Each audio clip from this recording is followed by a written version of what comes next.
Bienvenue sur le podcast À la quête du soi. Je suis Valérie Bastide, chamane, experte de la guérison et de la transformation énergétique.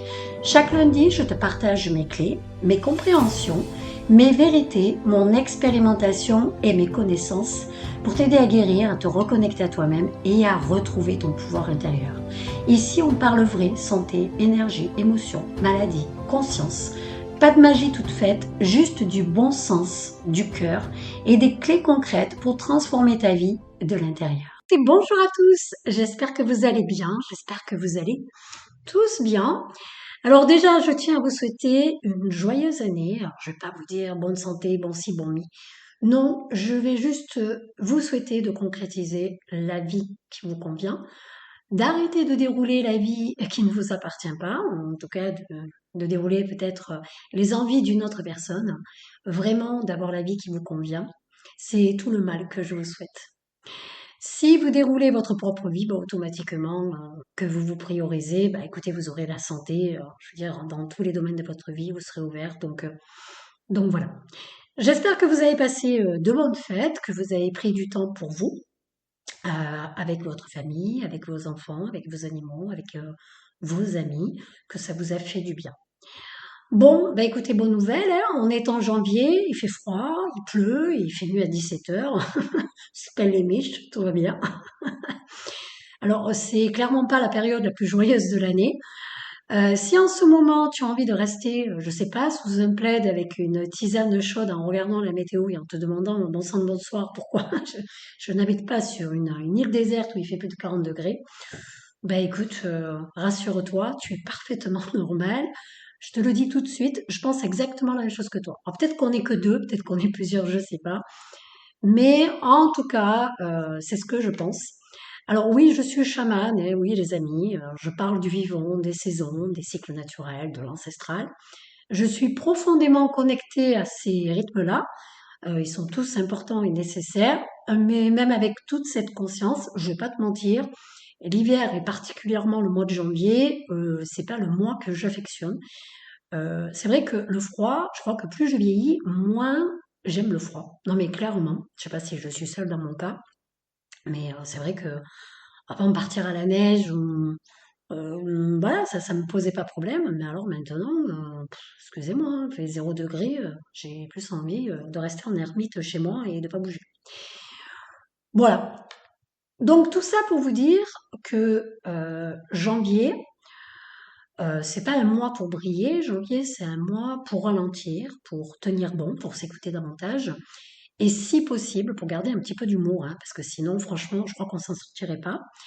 Janvier c'est pas le mois où on part conquérir le monde, c'est le mois où on évite de se tirer une balle dans le pied en se forçant à être quelqu'un que l'on n'est pas.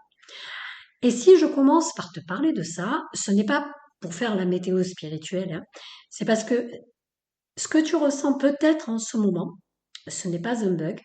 Ce que tu ressens, c'est peut-être cette fatigue, cette irritabilité, peut-être cette hypersensibilité émotionnelle, ou je sais pas, ce mental qui s'attire au plus vite, ou ce besoin de te replier un peu.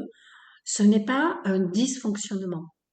Ce n'est pas que tu es faible, ce n'est pas que tu es malade non plus, ce n'est pas que tu ne vas pas bien, c'est simplement ton corps qui fonctionne normalement dans une période où l'énergie. Le problème, ce n'est jamais ce que le corps fait. Le problème, c'est qu'on nous a jamais appris à l'écouter. Et c'est bien ça le souci, puisqu'en janvier, le corps demande du calme, il demande aussi de la chaleur, du soutien du système nerveux. Vous voyez, moi concrètement, je ne vis pas ce mois comme les autres. En principe, là, au mois de janvier, ce que j'ai déjà fait, c'est que j'ai changé mon organisation puisque je m'adapte par rapport à ce cycle. Je change mon rythme, je change mon alimentation, je change mes activités. Pas parce qu'il le faut, mais parce que le vivant le demande. C'est-à-dire que je suis très connectée à mon intuition, je suis très connectée au message de mon corps, et donc forcément, je vais apporter des ajustements, des changements pour apporter à mon corps tout ce dont il a besoin. Par exemple, en janvier, je planifie beaucoup plus, je prépare mes repas à l'avance, j'ai déjà fait ma liste de courses consciemment, je ne mange pas comme il y a le mois dernier. Je vais vers des plats plus chauds, nourrissants, rassurants pour le corps. Bon, ça, je vous apprends rien, parce que je sais que mon énergie va être plus basse. Donc, je ne prends pas de décision impulsive. Je ne me lance pas dans des révolutions de vie en plein hiver, ça absolument pas. Je respecte mes saisons internes. Pourquoi? Parce qu'autrement ça ne marche pas. C'est bien ça le problème. Et j'ai pas envie de rentrer dans un circuit où ça y est, je n'y arrive pas, je suis déçue, je suis nulle, c'est un échec. Non, parce que tout ça, ça n'existe pas. C'est simplement que je respecte mes cycles, mes saisons, mon énergie. Et là, il y a tout qui match. J'adapte aussi mes activités. Janvier, ce n'est pas le mois où je vais chercher la performance.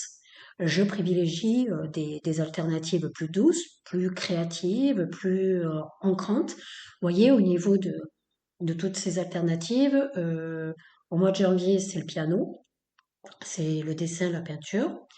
Je vais racheter tout l'équipement pour tricoter, pour faire du canevas également. Vous voyez, donc voilà, c'est vraiment beaucoup plus calme, beaucoup plus posé. C'est des activités qui me ramènent à moi plutôt que de me projeter vers l'extérieur. Et surtout, je soutiens consciemment mon système nerveux. Pourquoi? Je vous l'ai dit, le mois de janvier, c'est vraiment de le renforcer. C'est essentiel, j'utilise des plantes, des tisanes, parfois des compléments, mais toujours avec une logique simple et lisible. Je le dis toujours, je ne vais pas prendre du magnésium parce qu'on nous dit de prendre du magnésium. Non, parce qu'on est tous différents, on n'a pas tous la même pollution, on n'a pas tous la même histoire, on n'est pas tous connectés comme il se faut, comme il se doit. Et voilà, on n'est pas tous à respecter ces cycles, donc non. Par contre, en ce moment, je sais que je dois faire une cure de magnésium. Voilà, là, je le ressens au niveau de mon corps. Donc voilà, donc j'ai prévu tout ce dont j'avais besoin pour booster mon corps et le soutenir. Si je sens que mon système nerveux, par exemple, est à bout, que je suis tendue intérieurement ou à fleur de peau, sans raison apparente, je vais consommer plus des plantes vertes séchées. Vous voyez? Si je sens que mon mental tourne en boucle, que les pensées deviennent intrusives ou répétitives ou envahissantes, puisque forcément on est dans un moment présent, l'énergie est plus basse, donc là le mental, bah, il se met en, en mode je tourne en boucle, je vais favoriser le tilleul. Si je ressens par exemple, je sais pas, une agitation diffuse, une nervosité de fond ou une difficulté à redescendre, je vais plus consommer de l'aubépine, parce que l'aubépine devient un allié précieux dans ce cas de figure. Alors évidemment, je vais consommer la tisane, mais c'est pas les plantes qui sont magiques. Par contre, je vais effectuer une introspection. Si je sens une difficulté à redescendre, une nervosité, je vais chercher à comprendre qu'est-ce qui se passe. Parce que ce n'est pas normal que l'être humain s'énerve. Voilà, c'est tout. Donc, quelle est ma zone d'inconfort? Qu'est-ce qui se passe? Qu'est-ce que j'ai pas avalé? Qu'est-ce que j'ai pas accepté? Enfin bref. Ok. Mais je vais l'allier avec cette plante, puisque voilà, ça va créer une synergie qui va m'aider dans cette quête, dans cette évolution. Évidemment, et parfois, hein, je fais des choses très simples, hein, très ancienne école, je dirais presque ridicules pour certains. Je vais préparer une décoction à base d'oignons, de miel, d'eau chaude. Oui, hein, pour ceux qui connaissent, c'est clair que ça pue, c'est dégueulasse, c'est pas du tout instagrammable, mais c'est super efficace. Voilà, vous allez prendre ce grog, vous allez passer une nuit bien couvert, et je vous garantis que le lendemain, c'est reparti, vous êtes boosté, vous êtes guéri, quoi. Le vivant n'a jamais cherché à être esthétique, hein, il cherche à être fonctionnel, tout simplement. Alors tout ça, ce ne sont pas des recettes magiques, hein, ce sont des façons de coopérer avec son corps plutôt que de lui rentrer dedans. Mère Nature nous a apporté toute cette abondance, donc il faut juste avoir envie de l'utiliser, hein, forcément. C'est sûr que c'est plus pratique que de prendre un médicament, ça va plus vite. Mais enfin, ça permet déjà d'aller se balader, d'être connecté à la nature, hein, voilà.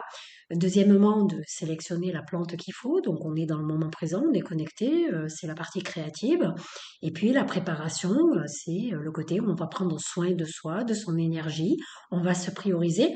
Donc voilà, c'est sûr que ça met du temps, ça prend du temps, mais c'est hyper efficace pour la connexion à soi. Donc à chacun la sienne, hein, c'est toujours pareil. On n'est pas tous dans les mêmes quêtes.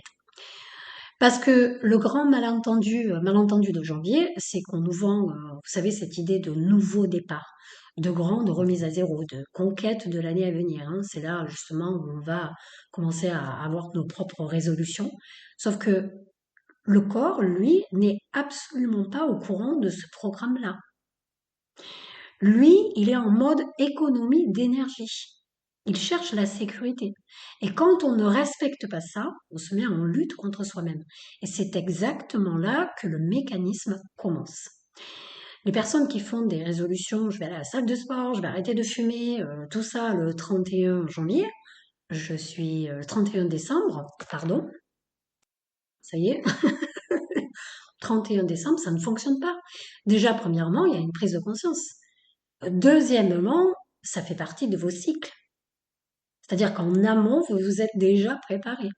Vous avez ressenti ce besoin viscéral d'aller à la salle de sport, d'avoir envie d'arrêter de fumer. La plupart du temps, les personnes n'ont pas cette envie viscérale. C'est juste, bon, ben voilà, l'année dernière, à la même date et la même heure, j'avais fait la même résolution, ça n'a pas fonctionné, je la remets. Mais si ça n'a pas marché, c'est parce que justement, il y a des raisons. Quand on ne respecte pas ces cycles, quand on n'écoute pas ses besoins, quand on commence à encaisser, on encaisse déjà premièrement la fatigue, ensuite on encaisse les émotions, ensuite on encaisse les frustrations, et puis on encaisse les colères qu'on ne s'autorise pas à exprimer. On encaisse ensuite les peurs qu'on préfère ignorer, et on continue. Parce qu'il faut bien, ou parce que tout le monde fait comme ça, ou parce que, vous savez, on connaît tous le oui, mais je n'ai pas le choix. Ok, ça je suis tout à fait d'accord. Mais le problème, c'est que le corps, lui, il enregistre tout. Absolument tout. Chaque émotion qui n'est pas exprimée, chaque tristesse qui est étouffée, chaque colère qui n'est pas avalée, ou chaque peur qui est mise sous le tapis, ne disparaît pas. Ça se stocke dans le corps, dans le système nerveux, dans la mémoire émotionnelle. Parce que pendant que toi, tu continues à tenir, à faire bonne figure, et comme si de rien n'était, le corps prépare déjà la suite. C'est ça le problème. Et cette suite passe toujours par la conscience. La conscience, ce n'est pas un concept perché. Cartésiennement parlant, c'est ta capacité à être présent à ce que tu vis, à observer tes pensées, à faire des choix plutôt que de réagir automatiquement. Chamaniquement parlant, c'est ton ancrage, c'est ta présence à toi-même, c'est ton lien intérieur. C'est toi, avec toi. Et le danger, il commence quand cette conscience baisse. Quand on est épuisé, quand on vit en pilote automatique, hein, quand on se priorise plus, quand on se compare sans arrêt, quand on idéalise les autres aussi, quand on vit au travers les dires des autres, quand on copie des modèles qui ne sont pas les nôtres, petit à petit, on se déconnecte de soi. Moi, pour expliquer ce qui se passe à ce moment-là, j'utilise une image très simple. J'appelle ça le camembert de la conscience. Ouais, c'est très enfantin. Je suis très enfant. Voilà. Imagine ta conscience comme un camembert entier. Tu vois, tu le vois le camembert là? Quand tu es aligné, quand tu te fais confiance, quand tu sais qui tu es, le camembert il est plein. Ta confiance est à 100%. Tout va bien. Ton discernement est intact, tu sais dire non, tu sais t'arrêter, tu sais te prioriser, tu sais quand quelque chose n'est pas juste pour toi, tu en as totalement conscience. Ok. Et puis, petit à petit, quand tu ne t'écoutes plus, il y a des parts qui disparaissent. Quand tu ne te priorises pas, quand tu vas plutôt écouter les dires des autres qui vont te définir, quand tu vas faire des choix qui ne sont pas les tiens. Tu vois? Toutes ces choses t'empêchent de te prioriser. Petit à petit, quand tu ne t'écoutes plus, des parts disparaissent. Une part en moins, c'est un doute, une autre, c'est une culpabilité, une autre encore, c'est une peur. Et à chaque part qui disparaît, c'est une porte qui s'ouvre.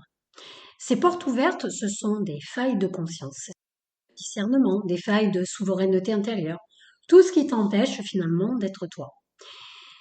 Et qu'est-ce qui vient nourrir ces failles? Eh bien, on a les excuses, on a les justifications, on a, tu sais, les petites voix qui te disent que ce n'est pas si grave, que tu exagères, que tu devrais être plus comme ci, plus comme ça. Et là, je vais être très claire. Il y a, il faut savoir faire la différence entre le mental et tout ce qui n'est pas le mental.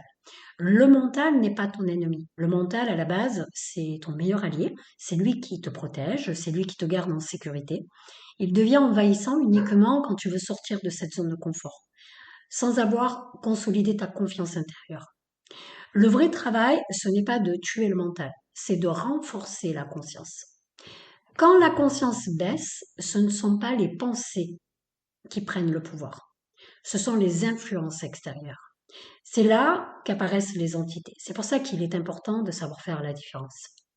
Une entité, c'est pas spectaculaire, hein, c'est pas un monstre, une entité. C'est une entité, c'est quoi? Je l'ai expliqué dans l'épisode antérieur. C'est tout simplement l'âme d'une personne qui a eu, une personne lambda, hein, comme vous, qui a vécu comme vous une vie, et du coup qui va venir s'accrocher à vous pour se nourrir de votre histoire. Pourquoi vous? Ben parce que cette histoire que vous êtes en train de vivre avec vos peurs, vos blocages, correspondent à l'histoire que cette personne vivait. Donc du coup, il va venir se nourrir de votre histoire. C'est une influence qui se nourrit d'une fréquence émotionnelle qu'elle connaît déjà. Alors ça va être la peur, la colère, la honte, ça va être aussi la culpabilité, le besoin de reconnaissance. Elle n'invente rien, elle amplifie, tout simplement. Et quand ces influences s'installent dans la durée, quand les portes restent ouvertes trop longtemps, on peut basculer dans quelque chose de beaucoup plus grave, comme le démon. Quelle est la différence entre l'entité et le démon? Le démon, lui, il dirige, il commande. Le démon cherchera toujours à prendre le contrôle du comportement, des actes, de la vie de la personne. C'est là qu'on entend après coup, vous savez, ce genre de phrase, je ne sais pas ce qui m'a pris, ce n'était pas moi-même. Vous voyez, il y a plein de personnes qui ont vécu ça. Et souvent, ce n'est pas un mensonge, c'est une perte de conscience. On l'a vu avec des cas très concrets. Il y a des personnes qui, à la base, aiment profondément leur famille. Il y a des parents investis et qui, petit à petit, se sont laissés happer par une idéologie, une figure d'autorité malsaine. Vous voyez, c'est un exemple parmi tant d'autres. Alors c'est toujours pareil, les amis, hein. Il y a personnes avec âme et des personnes sans âme. Je l'expliquerai hein, pour l'autre côté. Une personne sans âme, tous ceux qui vont découper des gens et compagnie, des serial killers, on a des personnes avec plusieurs démons, oui. On a des personnes aussi qui n'ont pas d'âme. Savoir faire la différence, je vous l'apprendrai au travers des épisodes que je vais vous partager. Mais là, c'est pas du tout le sujet. Là, on reste vraiment focalisé sur monsieur et madame tout le monde qui, selon leur transgénérationnel et ce qu'ils vivent et la nourriture qu'ils ont, peuvent être amenés effectivement à être impactés par des entités et aussi par des démons. Alors, je vais te donner un exemple concret vraiment très parlant parce que si on veut comprendre la perte de conscience, il faut regarder des cas réels. Et moi, c'est vrai que j'aime les histoires vraies. C'est pas juste des théories. Et ça vous permet, voilà, de prendre le temps peut-être d'analyser telle ou telle histoire et de vous rendre compte par vous-même et d'effectuer vos propres analyses, vos propres recherches. Et l'exemple de l'influenceuse Ruby Frank, je trouve qu'il est parfait pour ça parce que ce n'est pas un monstre né comme ça. C'est une femme qui, au départ, était une mère de famille avec une intention de bien faire, comme beaucoup de mamans. Et c'est exactement pour ça que c'est important, parce que le mécanisme, lui, peut s'installer chez n'importe qui, quand les portes restent ouvertes trop longtemps. Et c'est ça qu'il faut comprendre. Ruby Frank, pour ceux qui ne la connaissent pas, c'était une môme influenceur, une famille très suivie sur YouTube, avec une chaîne connue sous le nom de, il me semble, si je ne dis pas de bêtises, 8 passagers. À la base, elle partageait sa vie, son quotidien, l'éducation des enfants, la famille, la discipline, enfin, toute leur vie, quoi, en fait. Et là, déjà, première bascule cartésienne, quand ta vie devient en produit, quand ton foyer devient en contenu, quand ton identité ou ton intimité devient en calendrier éditorial, tu n'es plus dans la vie, tu n'es plus dans ta vie, tu es dans la performance. Et là, déjà, ça ne va pas. Ça veut dire quoi concrètement? Ça veut dire obligation de régularité, obligation d'image, obligation de résultat. Et résultat, c'est rarement synonyme de paix, hein, puisque de toute façon, si on attend un résultat, c'est toxique. Ok? Parce que la vie, c'est faire des choses qu'on a envie de faire. On ne sait peut-être pas où on va, mais on sait qu'on doit y aller. Et on y va. C'est prendre des risques, c'est sauter en vol. Vous voyez? Si on doit sauter, mais on doit connaître le résultat, il n'y aura aucune saveur. Ça ne fonctionne pas. Vous n'êtes pas dans une énergie haute, vous n'êtes pas dans l'attraction positive. Ça ne fonctionne pas. C'est une leçon. Ok? Si il y a résultat, ça met une pression constante. Ça oblige à tenir, même quand ton système nerveux te dit stop. Ça te coupe de ton intuition. Ça te met dans la comparaison, ça te met dans le contrôle. Et à partir de là, les portes s'entrouvent. Ensuite, deuxième bascule, la quête de perfection. Quand tu as des millions de personnes qui regardent ton blog, tu n'es plus seulement une mère, tu deviens un modèle. Et là, si tu n'es pas solide dans ta conscience, si tu n'es pas ancré dans ton propre centre, tu commences à te demander, est-ce que je fais bien? Est-ce que je suis assez? Est-ce que je suis légitime? Et ce doute-là, c'est vrai qu'il a l'air banal, hein, je ne vais pas vous dire le contraire, mais c'est exactement la première morsure dans le camembert. Et ça, oui, on le retrouve beaucoup dans tous les coachs, beaucoup de coachs qu'on peut voir sur Instagram et sur YouTube. Et quand la confiance se fissure, qu'est-ce que fait l'humain? Il cherche une autorité extérieure, quelqu'un qui sait, quelqu'un qui parle fort, quelqu'un qui apporte des règles simples, noires ou blanches, quelqu'un qui rassure ton chaos intérieur en te disant quoi faire. Et je suis désolée les amis, c'est là qu'entre Jodie, je sais plus comment elle s'appelle, en plus je suis nulle en anglais, c'est Heide-Brandt, je sais pas, voilà, avec mon superbe accent anglais. C'est une thérapeute, un thérapeute ou pas pasteur, non, les thérapeutes, pasteur, je sais plus, enfin bref, on s'en fout, devenue partenaire elle a un programme, une approche de coaching nommée Connexion, puis leur contenu qu'elle va partager avec l'influenceuse qui vont appeler Moms of Strong. Voilà. Donc déjà dans sa thérapie, alors on n'est pas là pour juger, mais la thérapie de jeudi, déjà elle pue, enfin, elle pue quoi. Elle est très malsaine, elle est très noire, elle est très glauque, elle est très occulte, elle est voilà, ça pue la noirceur à 3 kilomètres quoi. Vous savez, moi je pars du principe, je suis désolée de dire ça, je sais, mais moi je le dis, je ne cesserai de le dire. Vous savez, moi, la religion, je suis quelqu'un de très croyante, évidemment, je suis chamane, j'ai plusieurs religions, hein.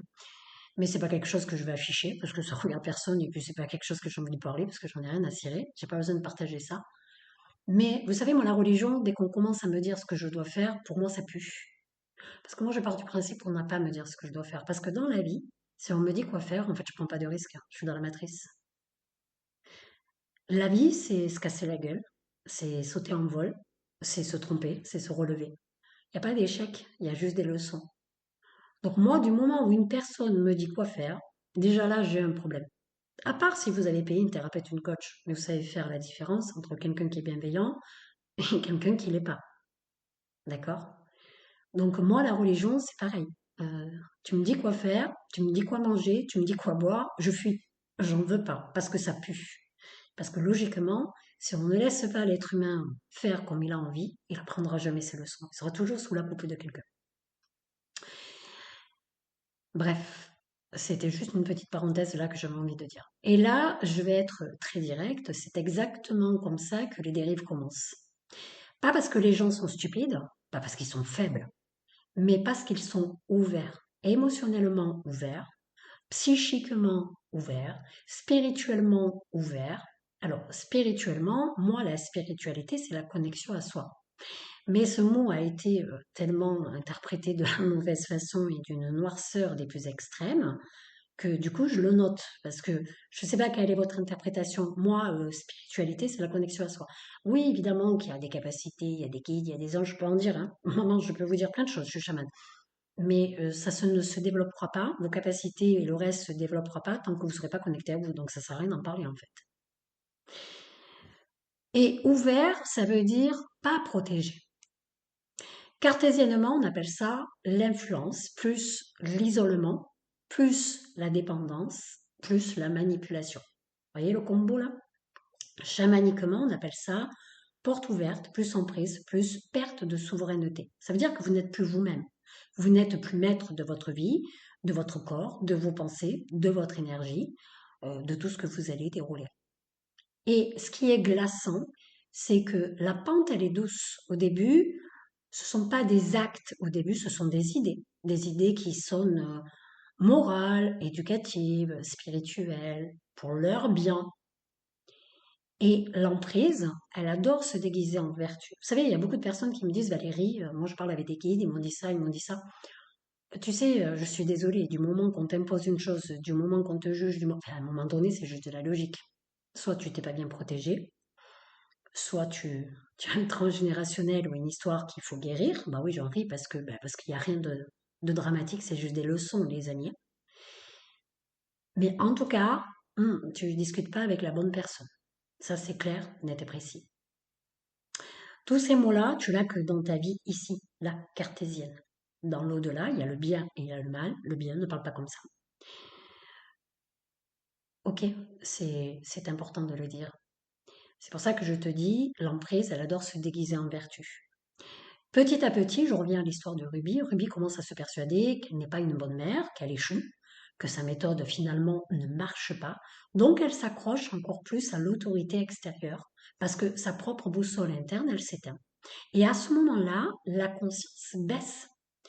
Pas la conscience au sens je suis une bonne personne ou pas, la conscience au sens présence à soi, discernement, capacité à se stopper.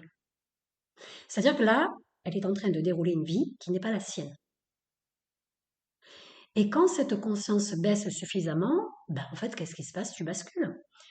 Tu n'es plus dans je réfléchis, tu es dans j'obéis. Tu n'es plus dans je ressens, tu es dans je justifie. Et tu n'es plus dans je protège, tu es dans je contrôle. Puis, il arrive le point de non-retour. C'est l'emprise devient comportement. Et là, on n'est plus sur de la simple influence. Là, on est sur du pilotage. Et dans ce dossier, factuellement, l'affaire éclate après qu'un des enfants s'échappe et demande de l'aide, ce qui déclenche l'intervention des autorités. Ruby Frank et Jodie, Heidebrandt, bon, je vais arrêter de le dire parce que c'est pas du tout ça et en plus c'est nul, j'arrête pas de le dire. Elles sont arrêtées toutes les deux en août 2023. Puis elles plaident coupables en décembre de 2023 à 4 chefs d'accusation chacune et elles sont condamnées en février 2024 à des peines de prison indéterminées, minimum 4 ans jusqu'à 30 ans selon la décision finale. Enfin bref, voilà. Oui, c'est des trucs que j'avais notés là. Je vous raconte tout ça qu'on s'en fout. En fait, pour vous dire quoi? Pourquoi je te raconte ça dans cet épisode? Parce que c'est exactement ça. Le mécanique que je veux que tu vois, la perte de conscience, ne tombe pas du ciel. Elle se fabrique à coup de fatigue, à coup de pression, à coup de perfection, à coup de je dois, à coup de comparaison, à coup de je ne suis pas assez. Tu vois?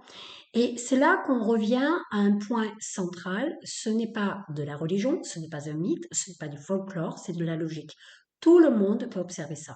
L'emprise commence toujours par te faire douter de toi. Et quand tu ne fais plus confiance, quelqu'un ou quelque chose prend la place, obligatoirement. Et tu sais pourquoi les enfants et les animaux sont souvent au centre de ce type de dérive?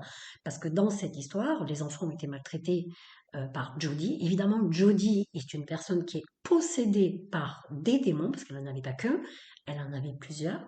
Donc c'est quelqu'un qui n'a plus le contrôle d'elle-même. C'est quelqu'un qui se fait du mal, c'est quelqu'un qui n'a plus le contrôle de son corps, de ses pensées, de son énergie. Elle est totalement possédée. Et évidemment, les démons ça s'en prendre aux animaux et aux enfants. Et justement, tu sais pourquoi les enfants et les animaux sont souvent au centre de ce type de dérive? Ben parce que ce sont des proies, parce qu'ils sont amour inconditionnel, parce qu'ils sont vivants, parce qu'ils sont ouverts, parce qu'ils sont amour, parce qu'ils sont immédiats, parce qu'ils n'ont pas le masque social de l'adulte, parce qu'ils n'ont pas cette part sombre. Donc ils dérangent, parce que eux, ils n'attendent pas de résultats, ils n'ont pas besoin d'aval. Enfin, je veux dire, les enfants, ils sont magnifiques. Moi, j'adore les enfants. J'ai le syndrome apparemment de Peter Pan, parce que dans ce monde, il faut mettre des étiquettes partout. Alors, dans mes recherches médicales, évidemment, j'ai passé toutes ces maladies, j'ai bien rigolé. Je ne sais pas qui c'est qui crée les noms des maladies, mais j'aimerais bien le rencontrer. Et j'ai découvert le syndrome de Peter Pan. D'ailleurs, j'ai vu qu'ils avaient fait presque tous les Walt Disney, ça me fait rire. Alors, je vous annonce, j'ai le syndrome de Peter Pan. Je l'ai un peu trop, même. Il faudrait des fois que je sois un peu sérieuse. Le syndrome de Peter Pan, c'est la personne qui est plus enfant, qui a du mal à se prendre au sérieux. Devenir adulte, alors oui, on met une étiquette sur tout, voilà, parce qu'au moins ça justifie les moyens, vous n'avez pas besoin d'aller travailler. Travaillez sur vous, hein, voilà, comme ça vous pouvez être de bons moutons. Bah, le syndrome de Peter Pan, tout le monde doit le développer. Enfin, je veux dire, c'est une facette, c'est un archétype qui nous appartient, qui nous permet d'être moins tendu, d'être moins dans le contrôle, d'avoir de lâcher prise plus facilement, de rire, voilà, d'augmenter votre énergie, d'être heureux, enfin voilà, de sauter, de faire des trucs de fou furieux, des trucs à la noix. Voilà, un enfant, c'est quoi un enfant? Vous allez lui dire 100 fois, attention, il y a le trou, mais l'enfant, il va tomber 100 fois dedans. Il va pleurer, il va se lever, il va rigoler, il va recommencer. Voilà, c'est ça les enfants. Et ça, c'est vrai que ce sont des prototypes, des proies qui dérangent et en même temps, ils nourrissent. Parce que l'amour inconditionnel, ben, c'est une énergie qui permet la guérison pour l'être humain. C'est ce qui va vous aider de toujours évoluer. Je suis désolée, vous n'allez pas bien, votre chien va venir, il va vous faire un câlin, vous allez aller mieux. Hein. Voilà. Vous allez avoir votre enfant qui va venir, vous faire un câlin, un bisou, vous allez aller mieux. Sur le moment, votre énergie n'est plus la même. Bon, ben voilà, c'est tout. Donc pourquoi on mange les animaux? Ben écoutez, il n'y a pas besoin d'aller chercher plus loin. Il y aurait tellement à dire, mais il y a déjà ça à dire. Voilà. Et c'est aussi pour ça que paradoxalement, la guérison passe souvent par eux. Le vivant, les animaux, les enfants, la nature, parce qu'ils ramènent à l'instant présent. Et l'instant présent, ben, c'est la porte qui se ferme. Et c'est surtout ce qui permet de remonter, retrouver sa conscience. Voilà, c'est aussi simple que ça. Et c'est exactement pour ça que je le répète sans cesse. La clé, ce n'est pas la croyance, ce n'est pas l'idéologie. La clé, c'est ce qui te permet de rester toi. Ça te permet de rester toi quand tout autour de toi pousse à la déconnexion. C'est ce qui te permet de te sentir, c'est ce qui te permet de sentir quand quelque chose n'est plus juste, tu vois. Même si ça a l'air bien sur le papier, c'est ce qui te permet de dire stop, avant que ton corps, lui, soit obligé de hurler.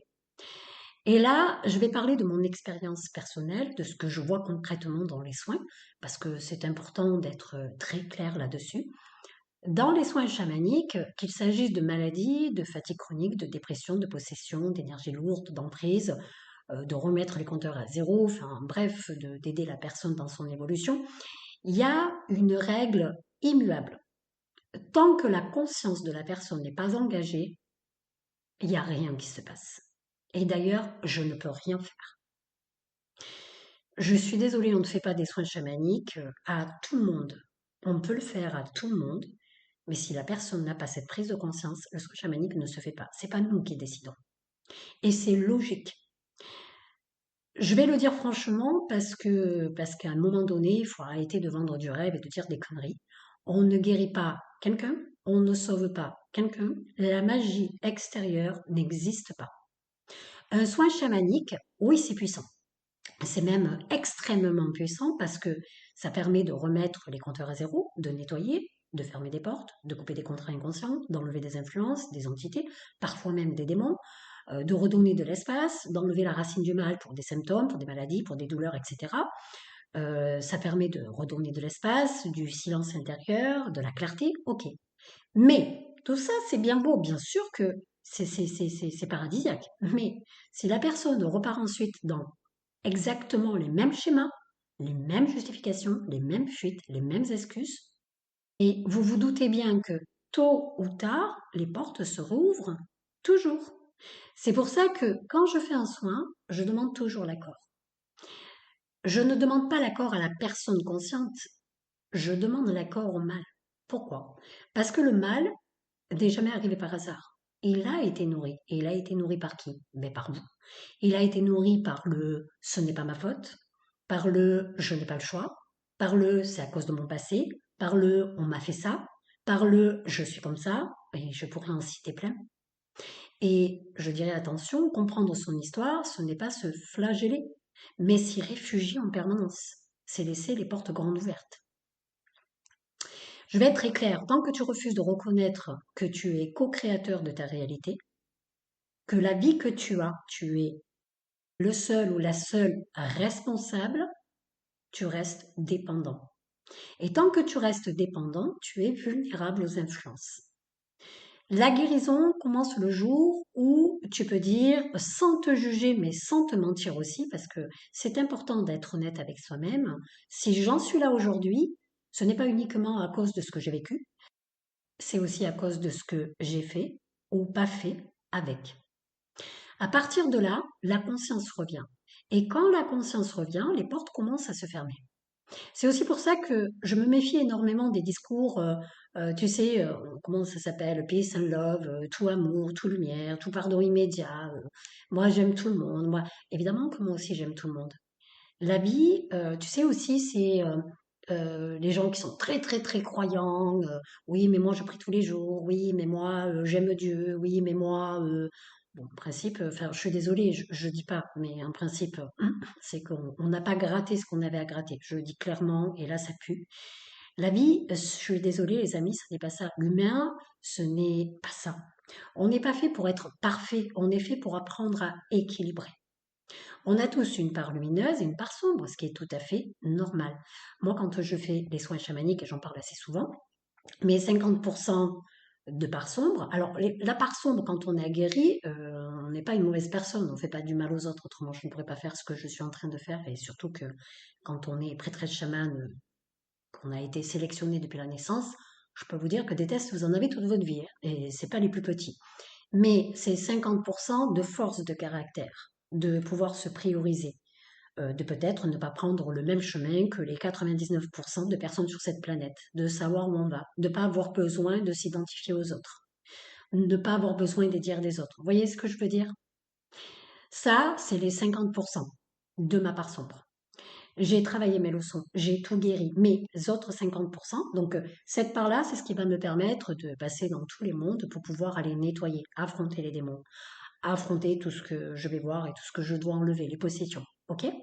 Et les autres 50%, c'est l'amour. C'est ce qui va me permettre de guérir la personne. Vous voyez, concrètement, j'essaye toujours de le simplifier, ça je le répète assez souvent. Mais ce qu'il faut comprendre, c'est qu'on est fait pour apprendre à équilibrer. Je ne peux pas avoir plus l'un que l'autre. Si j'ai plus de 50% de ma personne, c'est que je n'ai pas guéri. Si je suis que amour, je suis désolée, c'est pas possible. Ce n'est pas possible. Parce qu'on ne vit pas dans un monde où tout le monde il est gentil. Voilà. Donc c'est 50-50. Mais attention, ce n'est plus les mêmes 50 obscurs que ce que vous vivez quand vous n'avez pas guéri. D'accord? On a tous une part lumineuse et une part sombre. Et la part sombre, ce n'est pas la violence gratuite ou la cruauté. C'est l'ego, la peur, la colère, l'instinct de protection, la survie. Tout ça, c'est des choses sur lesquelles il faut travailler. Si quelqu'un touche à mon enfant, je suis désolée, je ne vais pas commencer à faire une prière et à envoyer de l'amour universel. Non, non. Mais 50% sombres vont se lever. Et c'est normal. Et c'est sain. Ensuite, seulement vient le travail de conscience. Vous voyez ce que je veux dire? Et ça, c'est être normal, les amis. Non, parce que moi, les gens qui me disent je suis peace and love, je suis croyant, je suis amour et machin, j'aime tout le monde. Moi, en principe, là, je me dis, allez, il y a un gros boulot à faire. Le problème, c'est que ben, quand tu arrêtes de justifier tout ça, c'est que tu as guéri, parce que tu n'as plus besoin de justifier tout ça, ni de parler de tout ça. Tu n'as pas besoin de démontrer quoi que ce soit. Tu n'as pas besoin de prouver, en fait. Tu vis. Tu vois ce que je veux dire? C'est ça le vivant, en fait. Le problème, c'est quand on nie cette part-là, quand on veut être plus spirituel qu'humain, c'est là que les dérives commencent. Parce que ce qui est nié revient toujours, mais pas derrière. Et c'est exactement pareil avec la dépression, le burn-out, l'effondrement intérieur.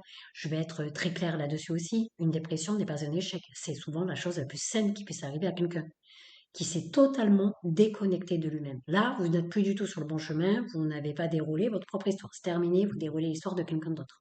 C'est le corps qui reprend le contrôle et qui dit, tu n'es plus sur ton chemin. Justement, avant qu'il arrive quelque chose de catastrophique, ton corps reprend le contrôle. Et si on respecte ce cycle, si on ralentit, si on écoute, la dépression est un passage. Et là, elle apporte des compréhensions. Pourquoi? Parce que elle oblige à revoir ses priorités. Elle remet la conscience au centre.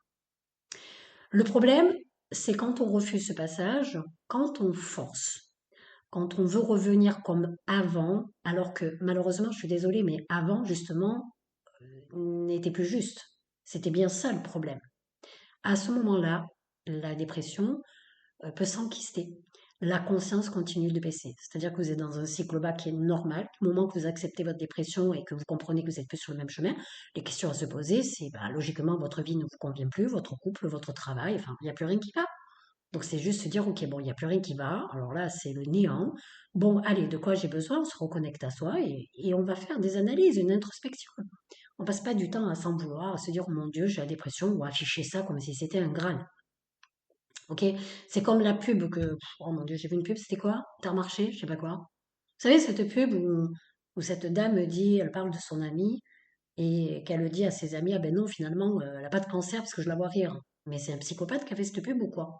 Non, mais sérieux, ça représente vraiment le monde dans lequel on est en train de conditionner les gens. Pourquoi? Parce qu'on est malade, on peut pas rire. Mais qu'est-ce que c'est ce monde d'abrutis? Voilà, rien que là, cette pub, moi, elle me fait hérisser les poils. Euh, et plus elle baisse, plus on s'expose à des comportements qui ne nous ressemblent pas, des paroles qu'on regrette, des actes qu'on ne reconnaît pas. Et après, on entend cette phrase terrible. Je ne sais pas ce qui m'a pris. Et encore une fois, c'est pas toujours un mensonge, je vous l'ai dit, c'est la description d'une perte de conscience. Comprendre ce mécanisme, ce n'est pas excuser. Comprendre, c'est prévenir. C'est le début de la compréhension qui nous amène vers la guérison. Parce que quand on apprend à reconnaître les signaux avant la fatigue, l'irritabilité, la perte de joie, la rigidité, le besoin de contrôle, en permanente aussi, on peut intervenir avant que ça devienne grave, avant que ça devienne irréversible. Et intervenir, ça commence par des choses simples, hein, juste par exemple, je sais pas, revenir au corps, revenir au vivant, revenir à la nature, au silence, à ce qui vous nourrit vraiment, aux choses qui vous rendent heureux. Ça peut être les animaux, les enfants, les arbres, les saisons, votre famille, vos amis, j'en sais rien, le dessin, la peinture, je sais pas, votre voiture, votre moto. Un enfant t'apprend le moment présent. Lui, il rumine pas, il vit, il tombe, il se relève, il rit.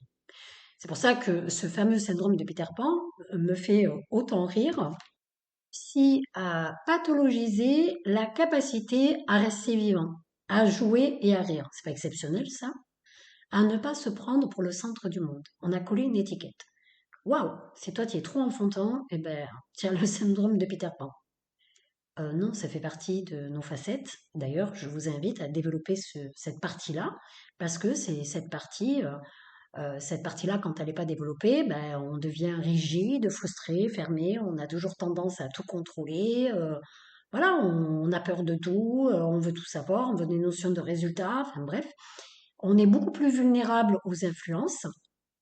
Et donc, forcément, cette facette-là nous permet de pouvoir lâcher prise, voilà, de se dire, je suis pas le nombril du monde, je vais pas mourir, tout va bien, donc je souffle un bon coup et tout va bien. Et petite étiquette, voilà, parce que plus vous allez être Peter Pan, ben plus vous allez être vous-même. Et donc forcément c'est dangereux parce qu'on pourra moins vous contrôler. Au fond, bah écoutez, il est simple, hein, ce n'est pas une vie parfaite, hein, c'est une vie alignée. Une vie où tu t'aimes suffisamment pour t'écouter, déjà. Une vie où tu te respectes suffisamment pour ralentir. Une vie où peut-être tu te fais confiance suffisamment pour ne pas déléguer ta conscience à quelqu'un d'autre. Quand ça arrive, la vie devient plus fluide. Pas sans difficulté, puisqu'on est là pour apprendre des choses, hein, les amis. Mais plus juste, plus cohérente et surtout plus vivante. Voilà les amis, c'est terminé. J'espère que cet épisode vous aura permis d'avoir certaines consciences, c'est le cas de le dire. J'ai essayé de l'expliquer de façon vraiment très cartésienne, très simple, pour que ces informations soient bien comprises et surtout, voilà, que ça vous serve. Si cet épisode a fait bouger quelque chose en toi, je ne sais pas, s'il a ouvert une réflexion, une prise de conscience, même si c'est inconfortable, ben écoute, il a déjà rempli son rôle. Je suis pas là pour convaincre, hein, je suis là pour expliquer. Et si tu sens que cet épisode pourrait aider peut-être quelqu'un autour de toi, partage-le, pas pour faire du chiffre, hein, mais parce que parfois, tu sais, un mot au bon moment peut vraiment changer une trajectoire et tu peux sauver des vies. Tu peux aussi laisser un like, un commentaire, partager ton ressenti, qu'il soit positif, mitigé ou dérangeant. Hein, les échanges vrais font évoluer les choses bien plus que le silence. Merci d'être là, les amis. Merci d'écouter. Merci de réfléchir, de questionner, de ressentir et surtout, merci de participer à ta manière à faire évoluer les consciences. On se retrouve lundi prochain. J'ai hâte de vous retrouver. En tout cas, je vous embrasse très fort.